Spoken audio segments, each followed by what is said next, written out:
May your walls know joy, may every room hold laughter, and may every window open to great possibility.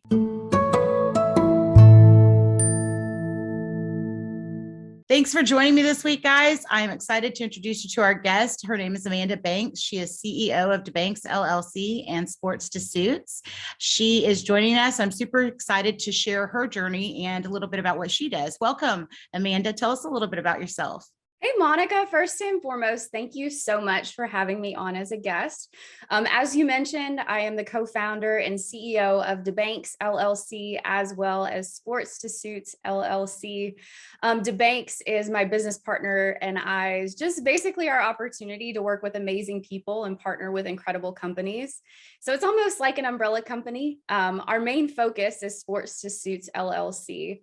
And Sports to Suits, we're in the process of developing a SaaS-based technology platform that specifically helps collegiate level and professional level athletes transition from sports to business.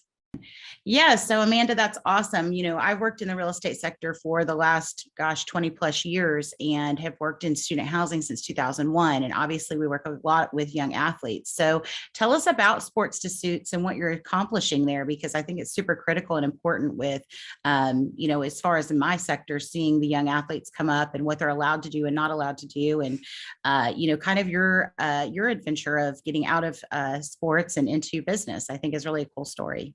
Yeah, so I was a high level competitive gymnast. I transitioned out of the sport really, really young. So unlike, basketball or football, where the athletes typically transition out a little bit older, I was probably around 13 when, I went back and forth a few times. And at 13, I transitioned completely out of the sport. And like many other athletes, that transition was really, really challenging. A lot of people are talking about a lot of the challenges around mental health right now. But at the time, nobody really focused on the transition out and what did that look like. And so like many other athletes, I went to drugs and alcohol and a lot of things that just weren't ideal, but I went through that process really young. So I tell people, I had the blessing of going through that and having things forgiven, but I have a lot of compassion around, athletes that transition out as adults because it is very challenging. And so Sports to Suits is highly focused around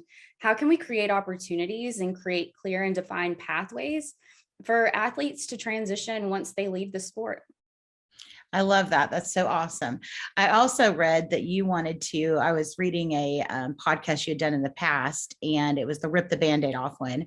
And it was cute with Carla, I think it was who it was with. But it was awesome to read, like, your guys' transaction. But one of the things that caught my attention in that article was you talking about your daughter, that you have an 11-year-old daughter, and your entrepreneurial spirit, and you see the entrepreneurship in her. And so that really sparked you to grow. So talk to us a little bit about that.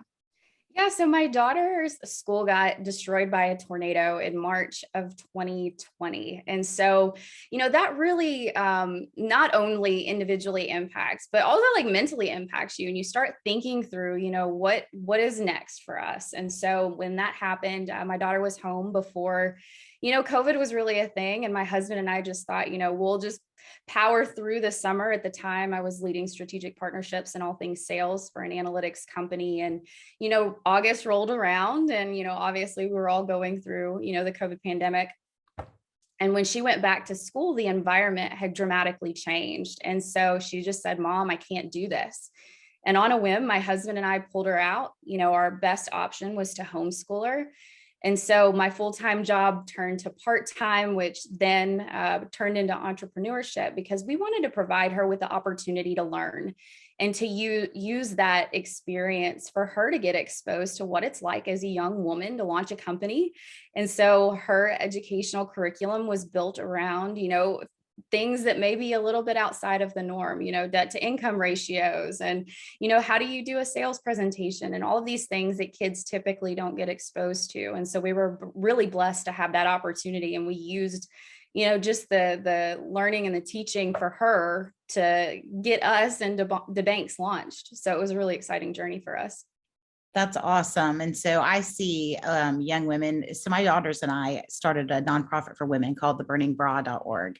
And we started it in January a year ago and really are kind of relaunching it. Our life just had a lot of individual things going on. We had grandchildren and all kinds of things happening and them getting married and having babies. And so I love that you are encouraging her and teaching her real world topics because, working in the student housing sector, I've seen so many young women or young individuals, not even just women, that, they don't know how to write a check because they've never had to for the rent. They don't know how to do, they don't know not to put liquid detergent in the dishwasher and just common things that you We've wouldn't all learned think. that. Yes, we have all had to learn that. And so working in the college side of my industry, I've seen and interacted with so many young individuals. So I really applaud you for taking the time and being able to teach her, the real world tactics. With the Burning Bra, we come across a lot of young women. One of them that we've highlighted is named Bella. And Bella's a young lady that's out of Atlanta. And she's in elementary school and she has a big heart and she wants to give back to the community. So she has bellasboxes.org. And so I love seeing people create the space for young women, young individuals of all walks of life to be able to grow and prosper. So really commend you on that. It's really awesome. Well, So I don't think we give our kiddos enough credit. I don't think we give our kiddos enough credit for what they're capable of at times, and this experience really gave me exposure to see what she was exposed to, and then also to expose her to new and exciting things. And so, it's a blessing and a curse, right? Now she's 11 and we're regularly creating little businesses for her. But, that entrepreneurial spirit, that's something that you can't necessarily, once you expose somebody to it, it's hard to tame that. And so we've just kind of embraced it and encouraged it. And so I do have a lot of passion around kids and teaching them, new and exciting things. And once again, we don't give them enough credit for what they're capable of. And this experience really showed me how we can stretch that limit a little bit with our kids. I 100% agree. That's so awesome and remarkable. And she's so blessed to have you. And I know for me, my inner entrepreneurial spirit didn't wake up until I was 48. I'm 50 and a half now. But yeah, I mean, mine didn't wake up and I was 48 and I was reading, how your mind works and how you're like, you have 20 things open at once. And like, that's so me. It's like, we can create a business to do this or this or this or this, always solving a problem and being that creative force. So I love that. And I love that she has that at such a young age. So that's really awesome.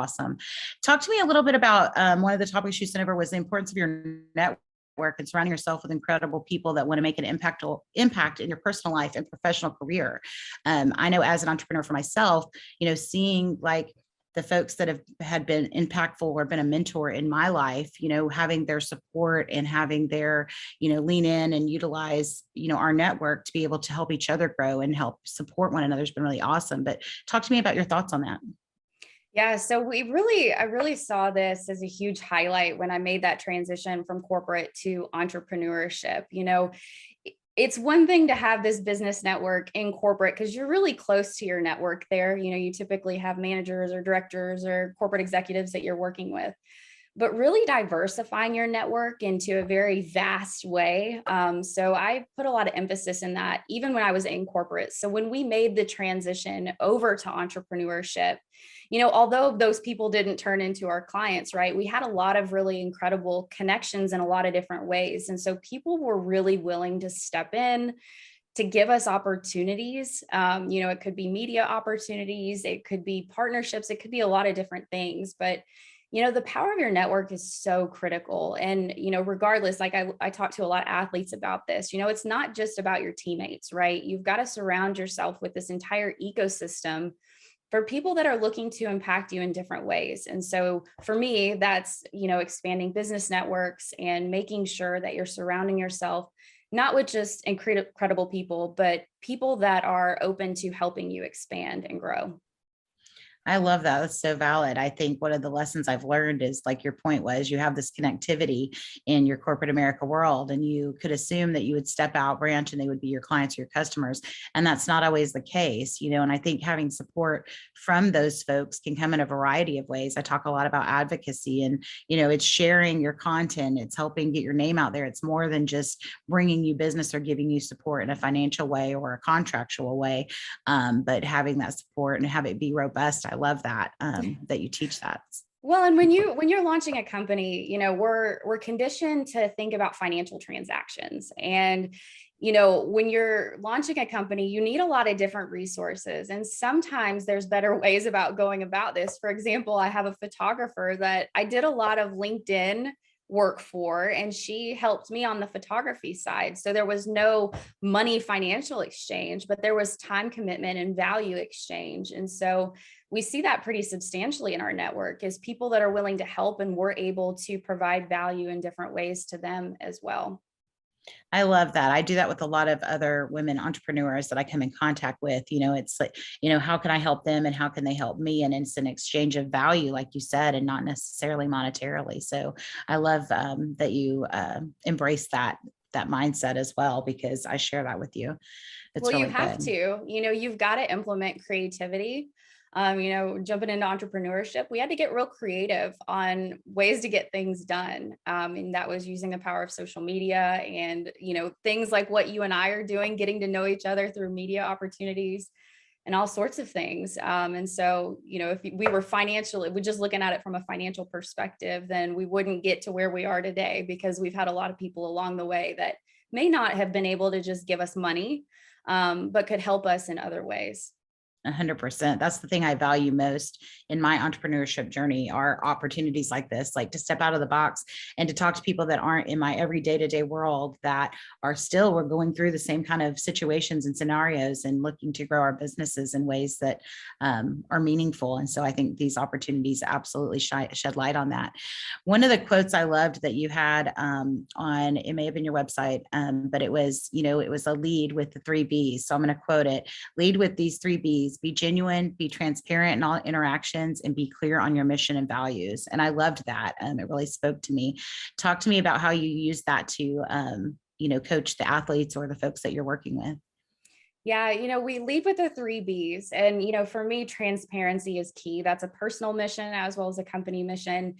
I think that we get, and I want to be cautious on how I say this. So we get caught up in trying to do things the right way or trying to appease everybody. And the reality is, from a transparent lens, you've got to be very forthright on where you're at. Right now we're trying to grow our business and we're trying to get in contact with key partners. And through that, we're having to be very transparent, just not on our end, but also our clients are having to be transparent on where they're in, because we can't get from point A to point B without knowing where they're at. So we're very firm around transparency. I incorporate a lot of joy in everything I do. And so making sure that, we don't come across as harsh or too blunt, but that we're joyful in doing so. And part of that is just being respectful of people's time. And I feel like that's something that we lead very forthright with transparency and joy. I think too, as a business owner and an entrepreneur, like that's just the best that we can hope for, right? Is authenticity, candor, transparency, leading in all of those types of manners really lends always not joyous, but can't you, if you know where you stand, you know how to progress, right? You know what to correct. So I applaud that and love that mantra, and will actually adopt it for my team. So well, and time is critical. As an entrepreneur, time is so critical, and you're with limited resources most of the time. You don't have significant, team members involved. And so the best thing, in my opinion, that you can give to an entrepreneur as they're trying to grow their business is time, and also transparency on, where you're at with them. And so that just allows us to pivot and do the things that we need to do quickly, but it also allows us to deliver values in ways that our clients need us to deliver values in. I love that. I love that you use pivot, because my main business is the Pivotal Company. So love that. Well, listen, thanks so much for joining us this week. I really have enjoyed getting to know you. I loved reading about you. Listeners, go check out what Amanda's doing in Sports to Suits. I think it's really impactful. I think as you even look to a lot of the listeners, maybe in the housing industry, and we house a lot of the college athletes, like I think it's a great intro to her for them if you have close athletes that you're working with. So as always, if you guys have any questions, don't hesitate to put any comments in the box below. Amanda and I will be happy to get back to you. And thanks so much for joining us. And thanks, Amanda, for being on the show. Monica, thank you so much for having me. It's been a pleasure. Absolutely. Hey guys, if you like this episode, please hit like and subscribe.